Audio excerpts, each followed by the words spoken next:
Welcome to another Monster Hunter Rise video. Today we're going to be talking about the director's letter that just dropped this morning and what it means for the future of Monster Hunter Wilds.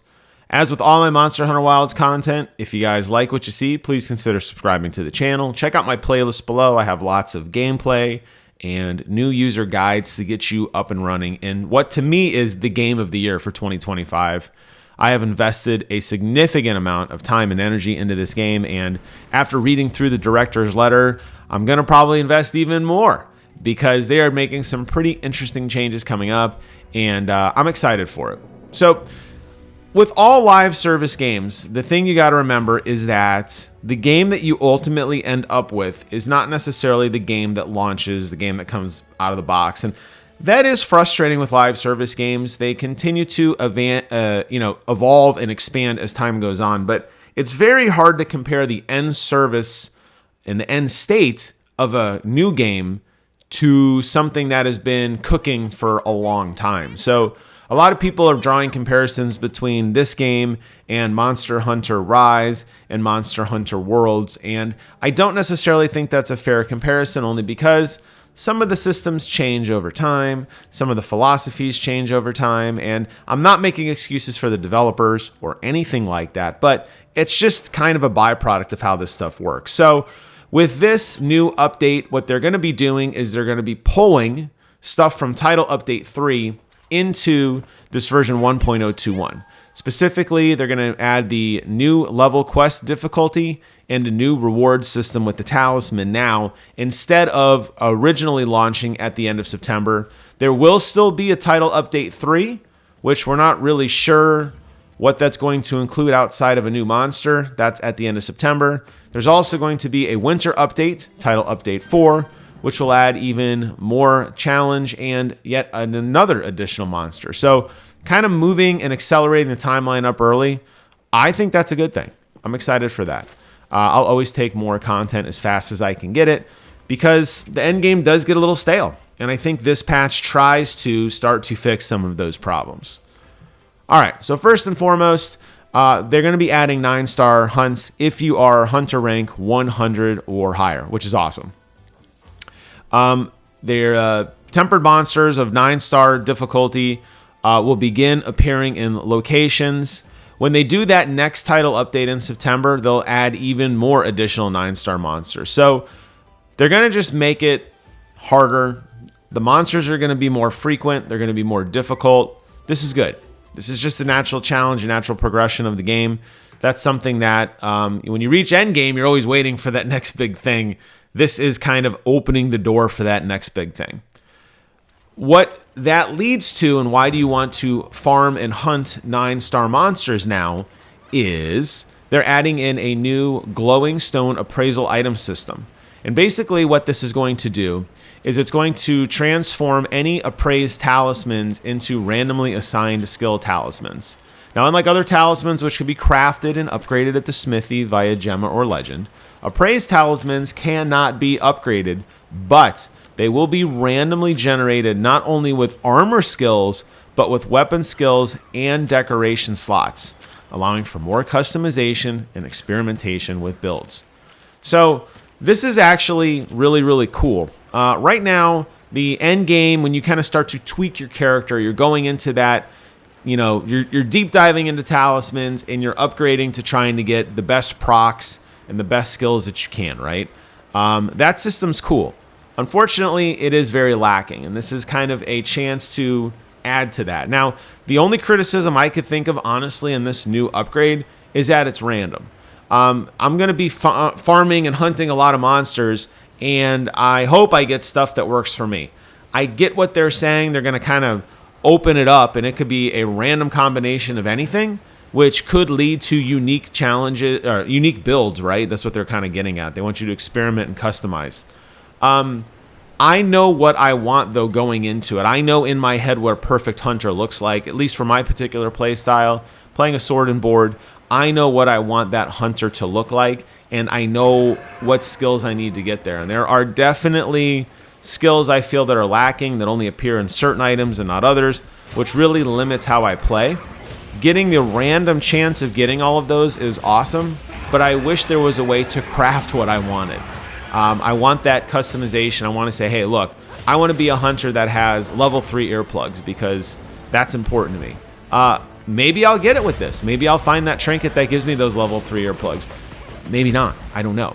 But I'd like to be able to craft it on my own. That's my only criticism. But the fact that it does exist is good. Obviously, we'll be farming and hunting monsters just for the challenge of it and just for the fun of it, which is great. However, we'll see how this plays out. I have a feeling this system will change over time, and we will get more customization as time goes on. They do mention in the message here that they realized that endgame content was really skewed more around Arkveld, and they're going to be working on that by offering more balanced rewards across the board for all monsters. So we'll see how that works out. Also with the 9-star monsters, they are changing the duration of meal effects so that they're less likely to expire. So your meals are going to last a little bit longer. That's good because if the challenge is going to be longer, you're going to want to just eat once and you're going to get out there and hunt. They've also changed the ability to upgrade your armor additionally for a rarity armor 5 or more, which is great. So you can get a little bit better defense. Obviously, everything's just moving up. The line is moving further. Your hunter's moving further. Your food is moving further. This is important. When you hit Hunter rank 100, the Ray Dow and new Udra will now appear in Wounded Hollow, and the region's Apex Predator will be more likely to appear, even though that region is maybe not going through the Season of Inclemency, which is great. Moving monsters around, adding them in different locations, giving them a little bit more strength, I think that's all phenomenal stuff. All right, so as mentioned previously, the title update will see all these 9-star changes as well. They're also going to change the strength of support hunters, which you're watching me go through that right now. Finally, my buddy Chris got the game. We have been playing together. It's been a ton of fun. However, on those times I play alone, which is very often, support hunters will finally start to strengthen as well, which should give us a little bit better chance of getting it done, so to speak, on the solo. So I'm excited for that. I think this gateway to 9-star is a big deal, and I'm curious to see how the implementation works out. I suspect the reason they are pulling this up early is because there are going to be some growing pains, and I suspect that when we get that end of September title update 3, we'll probably refine and kind of lock down what a 9-star hunt looks like, and I'm fine with that. As with all Monster Hunter games, we will continue to see a change in weapon balance. There's going to be some significant changes coming, plus and minus for strength and weaknesses. They want you to experiment and try weapons. So some of the weapons that have been performing too well are going to get what they call the downward adjustment. They don't want to make any weapon just the weapon to choose. So what ultimately happens is sometimes your weapons get nerfed a little bit. And what you see this, by the way, is mostly just in how much damage a weapon can do. So Sword and Shield, which a little sad face here because I'm a Sword and Board main. Charge Blade, which I'm also really getting into. And light bow guns, both light and heavy bow guns, will be downward adjusted. There's some logic behind that in terms of kind of how you spam attacks and what attacks turn out to be used the most. They're going to kind of change that. And like in the example of Sword and Shield, they found the downward adjustment to guard slash reduce the frequency of counter slash. So we're going to increase guard slash to compensate. So moving some stats around, I don't think it generally means you're going to just do less damage. I think they're just going to spread those stats around essentially. They're going to kind of want you to use all of the weapons in your toolbox. If you just basically go in and you're doing one particular attack over and over and over, they're watching, they're learning, they're growing with this, and like, hey, you know what? We gave you a move set of like 30 moves. You guys are only using 2 of them. We're going to take the stats from those 2. We're going to spread it out amongst the other 28 to kind of give you a little bit more chance to move and use some of the other skills. And I think I'm okay with that. We'll see in practice how that works out. There are just some monster hunts that obviously lend themselves to very specific weapon attacks and weapon styles. So I'm not saying that they're forcing you to play the game a particular way, but I think balance updates with weapons are always going to be kind of part of that. Now, as an aside, as a Sword and Board main, man, I do feel weak. I have always felt weak, but I kind of know that going in, you're giving up that flexibility of both blunt and slash damage. You're giving up that flexibility of kind of being a tank and being able to engage with the enemy the entire time in exchange for a little bit less attack. So it does break my heart a little bit when I see that there are any sort of downgrades on sword and board. I've always felt that, you know, we could get something a little better. And again, the skill ceiling of every weapon is different, but standing toe-to-toe with an enemy, just pulling off perfect guards and perfect blocks for basically 30-35 minutes, I feel like it should be a little bit more rewarding, but I'll digress on that point in this video, just to say that, you know, every weapon is different. Everybody, of course, is going to explain why their weapon is the hardest or the best or whatever. That's what makes this game fun, and I do understand and respect that the developers are continuing to try to make some quality changes for players. They're also going to be doing some other weapon upgrades going on down the road. I'm not going to get into each of them because, not that I don't care, but there's a lot to go through here. And I think that, as with all weapon changes, just know that it is a moving target. Okay, I think just take that away.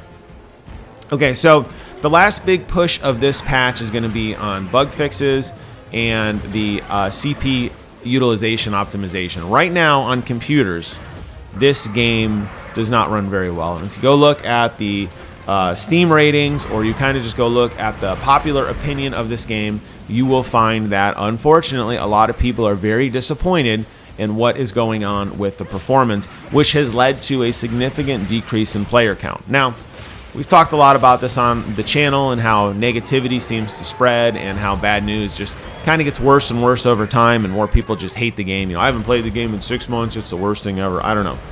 I will say that on PlayStation 5 Pro, other than a minor hitching problem that occurs randomly, I have had really no issues with this game. Could it look prettier? Sure. Could it run better? Sure. But nothing has limited my engagement of the game. Even when I come downstairs and record video for you all on my base PlayStation 5, I still find good performance. For the most part, it's good enough. And the gameplay to me is so riveting and fun, I don't really notice it. That's not an excuse, by the way. The game should run well. The RE engine is a very, very powerful engine, and clearly this game still has something wrong with it. I hope that the CPU utilization optimization for PC players specifically brings them up to a better performance. So what it says here is that they are going to change some bug fixes with shader compilation and reduce the impact of anti-cheat measures to on the processing by about 90%. That seems like a pretty significant kind of return of your resources on your PC. In addition to reduce CPU load while improving frame rate, they're going to implement the latest super resolution technologies, DLSS4 and FSR4. Now, I'm definitely not a computer wizard. I have since long abandoned that and really just embraced console gaming. But I understand what those technologies are, and that could lead to better frame rate generation. So sounds like they are really taking this seriously. In addition to Title Update 2, they are also improving their texture loading processes, reducing instances where low textures are displayed, and when monsters suddenly enter a player's field of view. So those massive spikes, which I was just talking about hitching, right?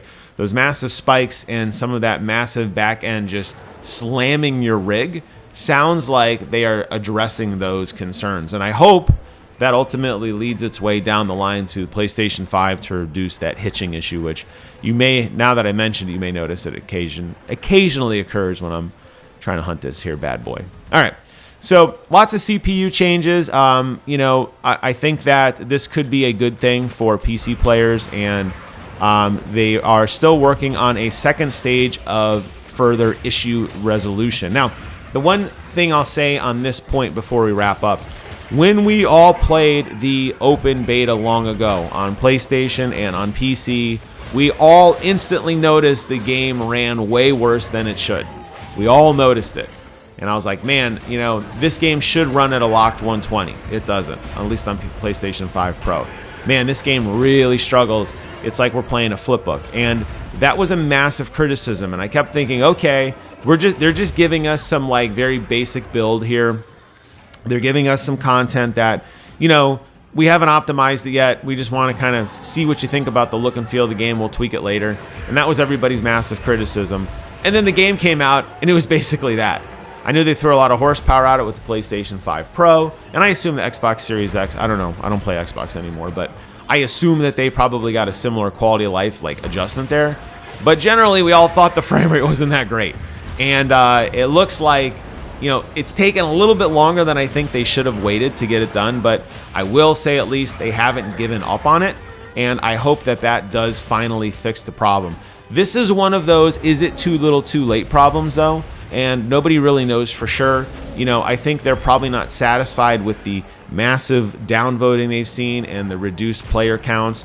The sales have dropped off. There's been a lot of concerns, but you know, every game is just one patch away from a renaissance. We have seen this in many live service games like Helldivers 2 is a recent example. So I'm hoping that this will open the door to get more people into this game because I think it is pretty special. So basically, that's kind of where the game stands right now. We're going to see how this update works. It's going to drop here in about a week or so. I will definitely be checking it out on my channel, going through the new content with you guys, checking out the new trinket system, going to do some 9-star hunts. I'll probably be putting together a video guide on that with some of the harder difficulty monsters because a lot of people seem to really enjoy some of my endgame hunt guides, and I will continue to add to those. And we'll see how this kind of lays out. This will be the last big push of the game until the end of September. So this will be it for a while. So we're going to hope that this update actually makes a big difference. But we will wait and see. That will wrap up today's video. I am really excited for this. I hope you found it interesting and informative. Leave some comments below. Let me know your thoughts. Are you excited for what they did? Did you rather them just wait until the end of September and just release some massive update? Or are you a fan of the kind of drip feed system where they're pulling some content to the left, so to speak, to get it out sooner? Thanks again for watching. Take care of yourselves. And until next time, I will see you guys on the other side. Bye-bye.